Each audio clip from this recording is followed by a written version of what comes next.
I'm Jen Taylor Skinner, and this is the Electorette. For anyone paying attention, the political landscape right now feels really bleak. The news cycle is unrelenting, right-wing ideology and policies seem to be sweeping the nation, and progress feels out of reach right now. But there is a bright spot that you may not know about. In some of the reddest states that handed Trump huge victories in November, voters have been quietly approving progressive ballot measures. Ballot measures like paid sick leave and increased minimum wage. So here's the thing. When you remove the party labels from legislation and you focus on the policies themselves, people will often choose fairness. On this episode, I have a conversation with Chris Figueiredo, the executive director of the Ballot Initiative Strategy Center. She joins me to talk about why ballot initiatives can succeed where candidates struggle, and why they're one of the most powerful tools we have to protect democracy. So without further ado, here is my conversation with Chris Figueiredo. Chris Figueiredo, thank you so much for joining me. I'm so excited to be here again. Since the last time we spoke, the Ballot Initiative Strategy Center has had some major wins, including the paid sick leave for Nebraskans, and the second one was Missourians for healthy families and fair wages. Let's talk about the paid sick leave first in Nebraska. What did Nebraskans win here? They won paid sick time for folks in Nebraska. And the interesting story about Nebraska is they've been building their muscle over a couple of years on economic issues, on a number of issues. And it's sort of like this continuation of the really amazing work that they've been able to do to deliver for material conditions for people's lives. So when you say they won paid leave, does this include all employees, even in the private sector, or what is it? So it's specifically for paid sick time. And I can't remember the exact number of workers, but basically there's paid leave can be multiple things. It could be time off for being sick, right? Which is what this ballot measure did. It could be paid family medical leave, which again, not every state has. So this was very specific to ensure, especially low wage workers are able to, when they're sick, take some time off to take care of themselves, and not just themselves, right? Their families too. I remember when I was just getting out of college and I had jobs, I did everything. I waited tables, I worked in retail, I did everything. I would have given anything to have paid sick leave. So I'm really glad that it includes low wage earners, because that included me at some point, right? Exactly. What's really remarkable to me about Nebraska, and I don't know if you want to get into this, but Nebraska is a red state. I think Trump won the state there by 20 points.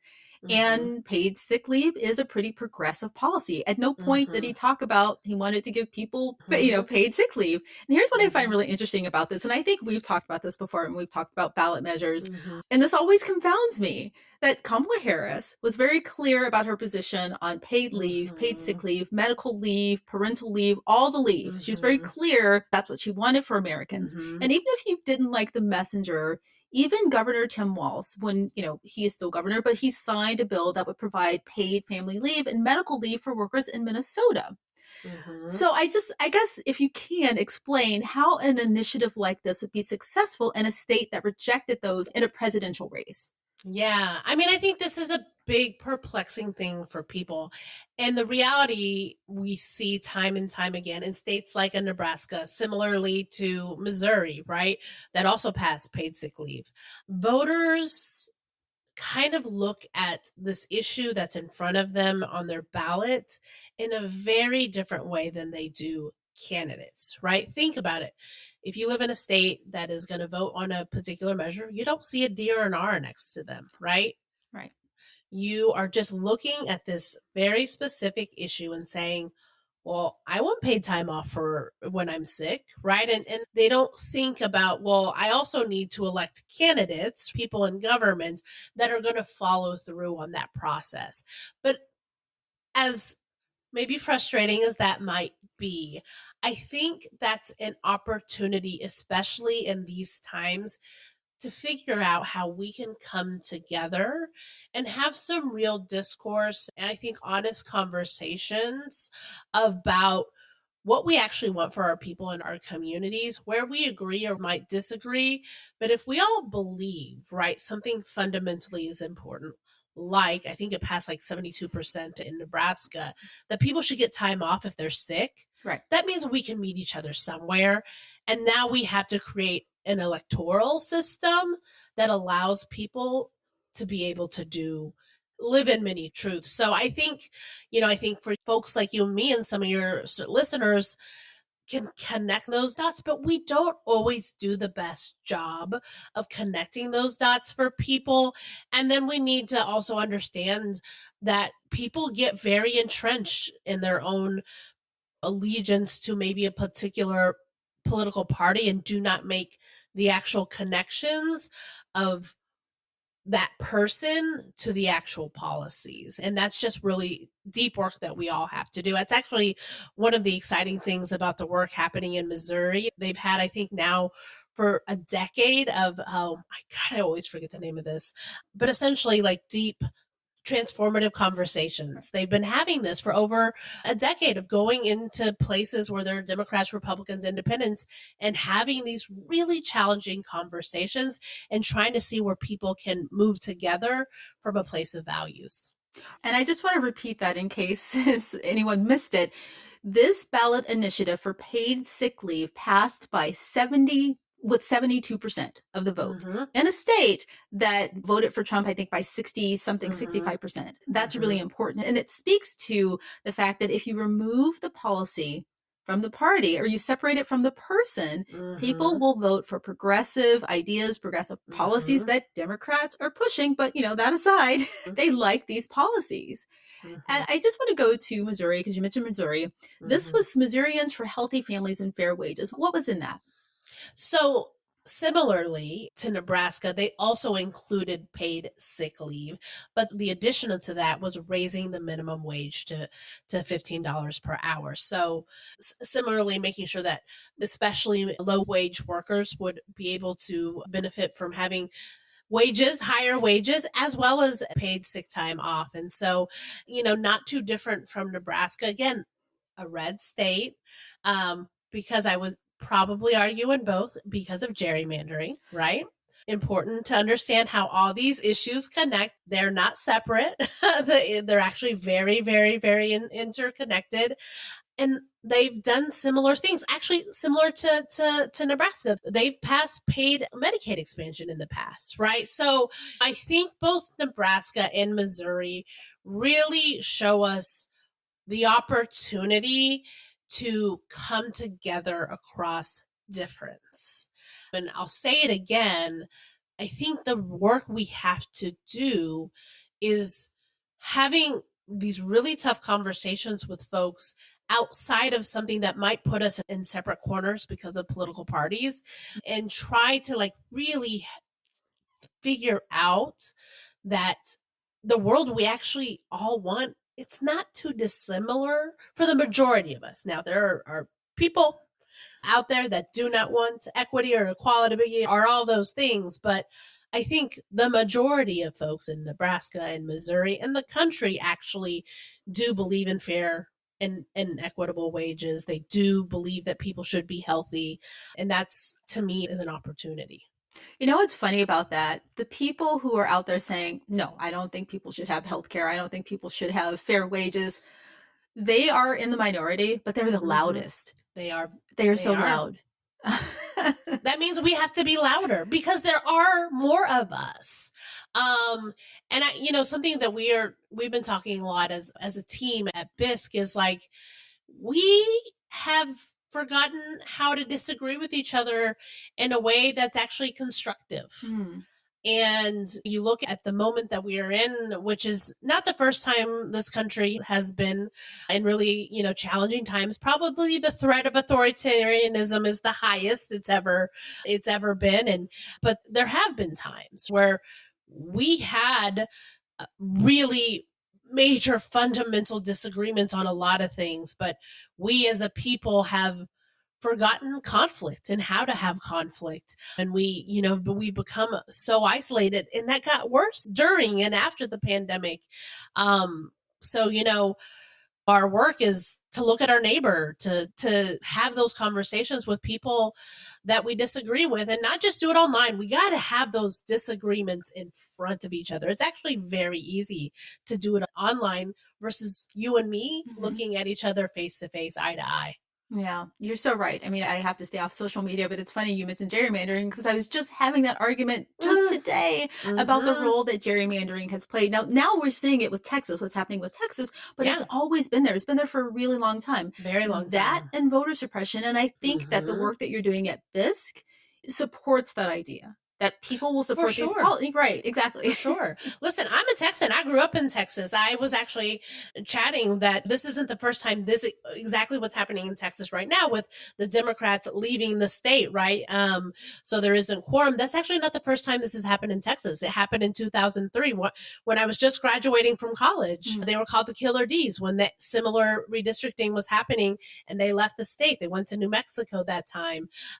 So, we've had these moments throughout history, but I think it's really important for people to understand that many of these systems have been designed to keep us apart, to keep us this isolated, to actually not create a fair system. When you talk about gerrymandering, our friends, our partners in Ohio would say that Ohio is not a red state, they're a rigged state because of gerrymandering. And I think you see that in so many of these quote unquote red states that have these Republican trifectas. Actually, they've been designed in that way to create an electoral system that actually isn't truly representative of all the people. You're right. You said something that someone I had on recently a couple months ago who was doing on the ground work and organizing for Texas said the exact same thing, that they're not a red state. If you're on the ground talking to people, you know that they are a rigged state. They are a gerrymandered state. So thank you for, again, repping Texas there. Texas girl always. Yeah. So can you tell me about these ballot measures, the ballot measures that you've sponsored, and just generally, how did they come about? Because my understanding of ballot initiatives is that they are citizen-led. Yes. Yes. So for the majority of the country, about half the country has some version of what is called the citizen-led process. And that could be for a constitutional amendment or legislatively, right? So that means people are trying to come together, thinking about an idea, whether it's raising the minimum wage, whether it's reproductive rights, whether it's in some places funding for parks, right? It can be a number of different issues. They come together. They put that idea on paper, they get it approved, then they go into their community, start knocking on doors, talking on the street corners, maybe in the barber shop, and are asking people to sign a petition, right? To say, hey, don't you want this on your ballot? Don't you think we deserve this? Or sometimes, don't you think we don't want it? So it could be a yes or a no. That would be called a decline to sign campaign if you're trying to prevent something from getting on the ballot. Had to nerd out for a second. So you're going into your community, asking people to sign that petition. You have to meet a threshold, a certain number. Sometimes it's geographic, and you're putting that issue on the ballot. Then once that issue is on the ballot, you got to get it certified. You got to get it verified. There might be some court cases that might be trying to prevent that from being on the ballot. And that's where sort of the first voter education begins, right? You start to begin to build that base of support. And then when it's on the ballot, once it's certified, you made it through the legal process, then you start the work of actually getting people to vote yes or vote no. Now, that's the citizen-led process. That doesn't mean just because you're in a state, or even in a state with the citizen-led process, your legislature, Texas is a great example, does not have the citizen-led process statewide. You can do it on the municipal level, but your state legislature could refer an issue to the ballot as well. So just because you're not in one of those traditional citizen-led states, and we're actually seeing this more and more, especially in red states, you could see your state legislature put an issue before voters, like the example of Kansas that tried to do an abortion ban, and Kentucky as well in 2022. And again, and I'm not trying to flatter you here, but this is what I love about ballot initiatives, because the example that you just gave, it gets individuals caring about things in their lives and that affect their communities. And then they actually get out in their communities and they talk to their neighbors, which is just basically what community organizing is. Yes. And this kind of widespread voter education campaign that's happening with ballot measures it will stick for those midterm elections, for those general elections. So a person who may not have thought about paid sick leave before, when they hear it on the campaign trail because they voted for it in Nebraska, they will think about it. They'll think about which candidate will support this on a national level because I love it. Yeah, I mean, I think you hit sort of like a really critical piece about it is, I say ballot measures at its core is coalition work, right? You got to bring people together. Maybe it's faith leaders, maybe it's business leaders sometimes, all different types, healthcare workers, right? Those actual workers that are impacted by paid sick time, right? You bring all these folks together and you do a thing together, and it feels really good. I believe nothing beautiful in this world has been built individually. It's actually been built together. So there's that coalitional part. And then there's the storytelling aspect, right? People are sharing the impacts of not having health care, especially with abortion care. People are telling their stories about what it means when I get sick and I can't take any time for work, or my daughter calls me from school, she's sick and I can't go help her. Like, people can identify with that. And those stories are so critical. And I think what makes ballot measures in many ways really special. Yeah, storytelling is especially powerful in this information system, disinformation ecosystem we have now that's kind of driven by the right? I mean, you can't tell a story about somebody taking your healthcare away. If you do, they're not going to vote for you. Absolutely. I think that's really important for folks to remember, that big ugly bill that got passed by Congress. It was intentional that the full effect, especially around Medicaid, right, is not felt until after the midterm elections. You need to ask those questions, right? That was done purposefully. And the reality is, all of us are going to be impacted by that big ugly bill in some way. And so you need to call the question of, like, really, why are these politicians doing something that is widely unpopular? And we have to tell those stories of what it will do to our lives and our families. Absolutely. You just released a new report, the Building Power Report.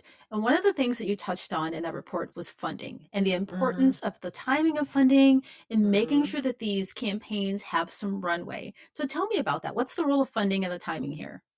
Yeah, this report, for those of your listeners who aren't knee deep in this work, not knee deep in some of this political or electoral work or this policy work or this organizing work, your success can often be determined by when you get money. And especially in an electoral context, there's this, people understand this like boom and bust cycle, right? You get a lot of money right before an election or a campaign, or even at, like, maybe you have a legislative campaign, and then it goes away afterwards. Maybe you win, maybe you lost.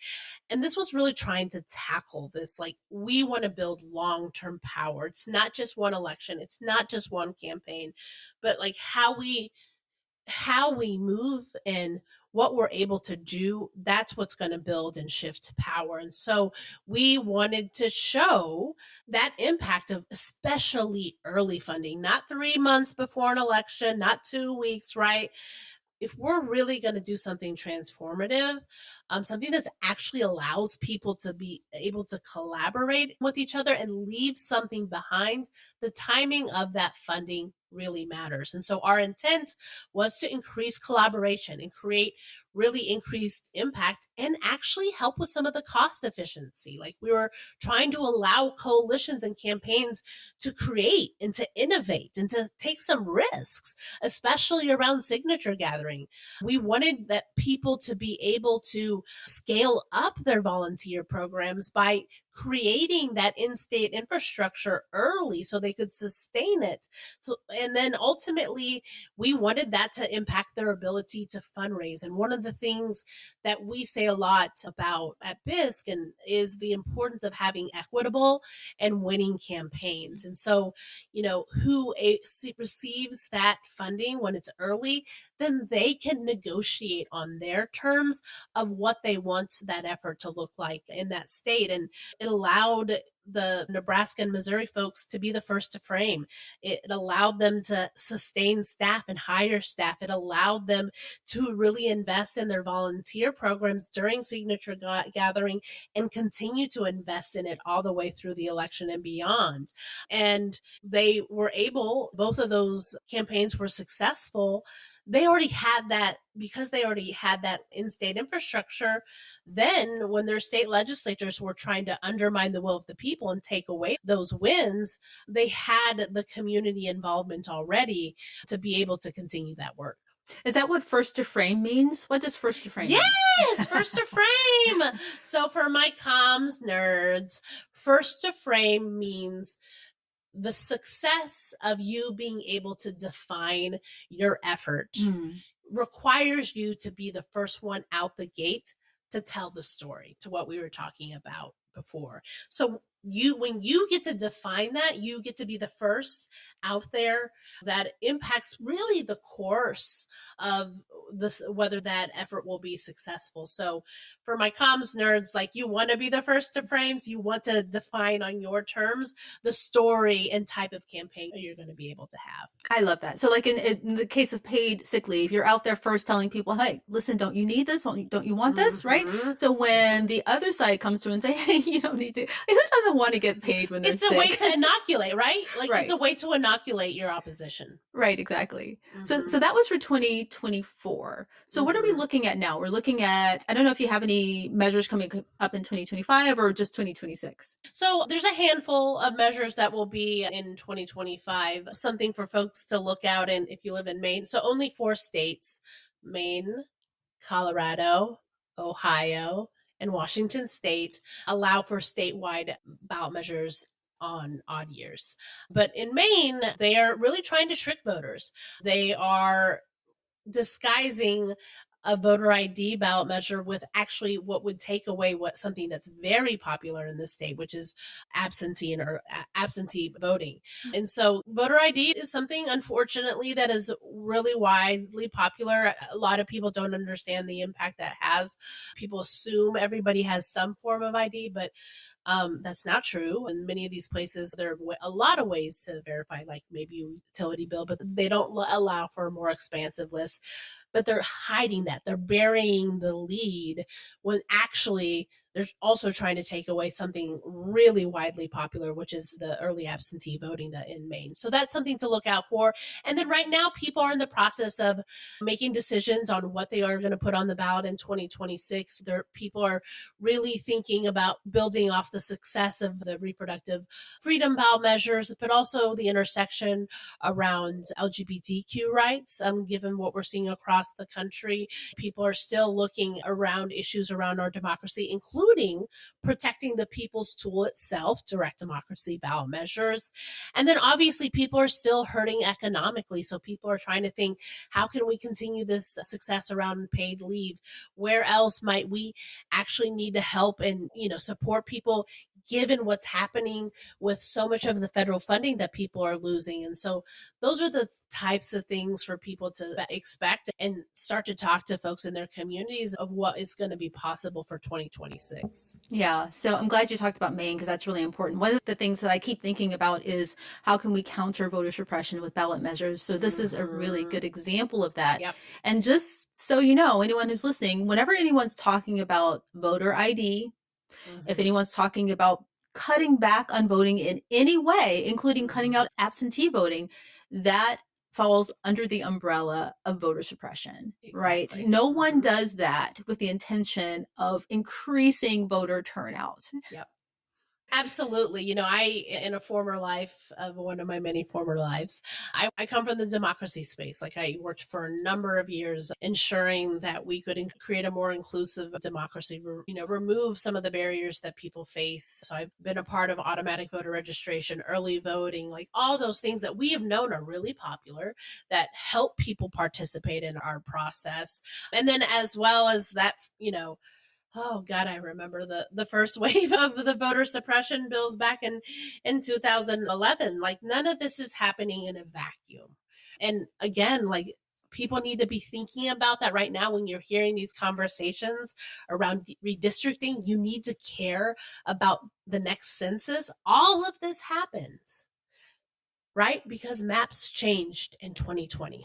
There you go. And so y'all, like, if you want to be able to make sure your kid has a public school, if you want to make sure that you have the health care that you need, if you want to make sure that those parks that you care about taken care of, you have to care about these democracy issues, whether it's gerrymandering, whether it's voter suppression.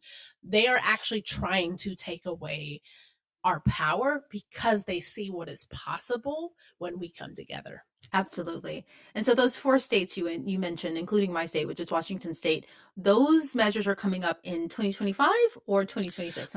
So some stuff, most of the stuff we're going to see is in 2026. In Washington State, there are a handful of things that are still making I think the deadline was last week, actually. So we'll know in the next week or two what is in those 4 states, what the 2025 ballot is. Okay. So what can people do right now? Well, listen, first of all, just voting on that measure is not enough. We are in a time of authoritarianism, and the will of the people in many states is not being heard.